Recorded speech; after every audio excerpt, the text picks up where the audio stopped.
kwa minajili yao peke yao.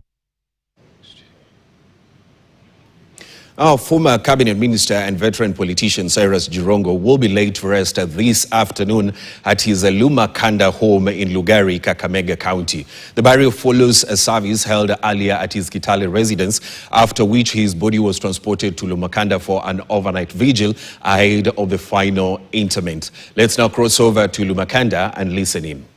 In some of the businesses he has been doing. So be rest assured, we have our lawyers who have been with him for many years, including Speaker has worked for, has done legal work for Jirongo before.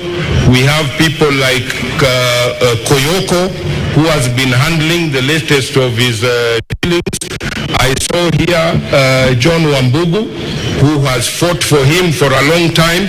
And for this gentleman and ladies, I wish to salute you. You have been true friends. This ugali, this famous ugali of Jirongo, just give me a minute. This famous ugali Jirongo used to eat at lunchtime. Many people I see here today, including politicians, I met at that ugali table.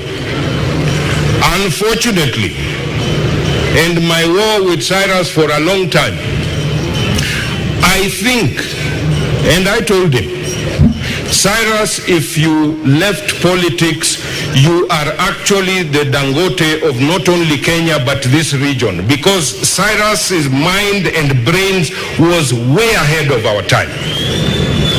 The man was brilliant. The man could do things that some would only imagine. By the time he started Saika and Kemri, Jirongo was hardly 29. Getting into YK, he was turning 31 and he had already built an empire. Contrary to public opinion, people believed Jirongo made money in politics. I say the contrary. Jirongo actually most of what he worked for during